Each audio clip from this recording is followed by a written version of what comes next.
Bienvenidos.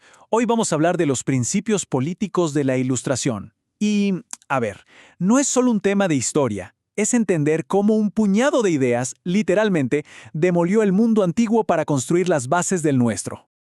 Y todo arranca con una pregunta. Una pregunta que hoy nos parece casi obvia, pero que en el siglo XVIII era dinamita pura. ¿Qué pasa si una sola persona, una sola, tiene todo el poder? Ok, este es nuestro mapa para entender esta revolución. Primero vamos a ver cómo se empezó a cuestionar el antiguo régimen. Después nos meteremos con tres ideas que fueron, revolucionarias. Hablaremos del poder de pensar libremente, de cómo ponerle fin a la tiranía y de la voluntad del pueblo. Y para cerrar, veremos el legado que todo esto nos dejó. Bien, empecemos por el principio. Por entender la magnitud de este cambio, primero tenemos que ver contra qué se estaba luchando. Y ese algo era el antiguo régimen, un sistema de reyes, de poder absoluto, de súbditos, que de repente se encontró bajo una nueva luz, una muy intensa, la lupa de la razón. Miren este contraste. Es brutal. De un lado tenemos el antiguo régimen. Poder absoluto, súbditos, tiranía, privilegios para unos pocos. Y del otro, las ideas de la Ilustración. Separación de poderes, ciudadanos libres e iguales, un orden constitucional, libre pensamiento, o sea, igualdad. No era una discusión, era un choque de dos universos. Y bueno, de todo este fermento, de este volcán de ideas, surgieron tres conceptos que son básicamente los pilares del mundo en el que vivimos hoy. Tres ideas revolucionarias. Solo tres. Parece un número pequeño, ¿verdad? Pues estas tres ideas tenían la fuerza para darle la vuelta a la historia por completo. Y aquí están: libre pensamiento, separación de poderes y soberanía popular.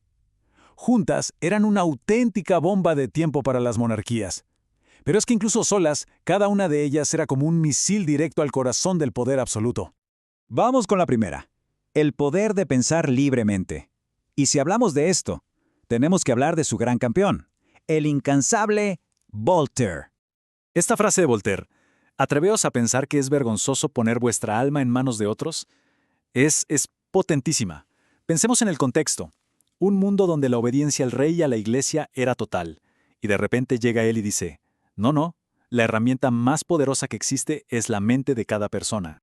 Claro, la crítica de Voltaire iba contra toda imposición, ya fuera política o religiosa. Él defendía la tolerancia. Mientras los que estaban en el poder decían, ojo, que si la gente piensa por sí misma, esto será un caos, Voltaire respondía que no, que era justo al revés, que una sociedad justa y feliz solo se podía construir sobre la base de la razón y la libertad de opinión.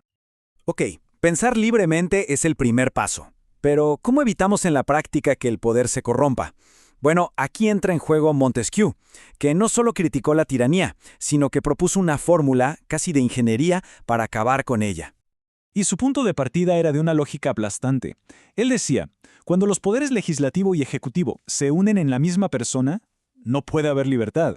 O sea, si la misma persona o grupo hace las leyes y además las aplica, pues es la receta perfecta para el desastre, para el abuso de poder. Entonces, ¿cuál fue su solución? Pues la famosa separación de poderes. Algo tan sencillo y tan brillante como esto. 1.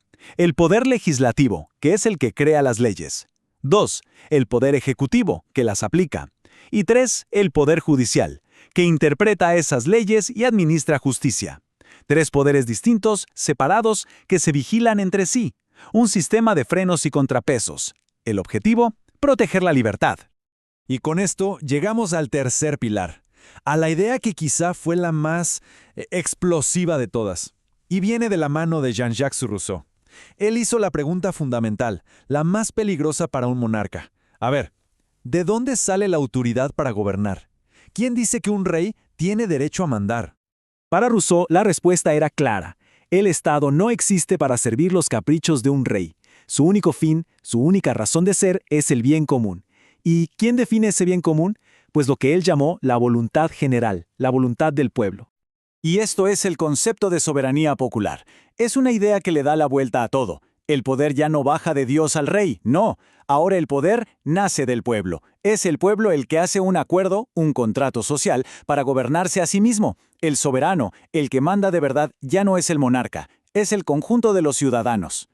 Entonces, es súper importante entender esto. Todas estas ideas de Voltaire, Montesquieu, Rousseau no se quedaron en los libros o en los salones de París. No, salieron a la calle y provocaron un auténtico terremoto. La línea es directa, clarísima. Las ideas ilustradas surgen en el siglo XVIII. Poco después, en 1789, estalla la Revolución Francesa, que se alimenta directamente de ellas. Y hoy esos mismos principios son el ADN de casi todas las constituciones modernas del mundo. Al final, el legado es inmenso. Fue la creación de un orden social y político completamente nuevo. Pasamos de un sistema basado en la imposición y el privilegio a uno que, al menos en teoría, se basa en la participación, la libertad y la igualdad de todos ante la ley.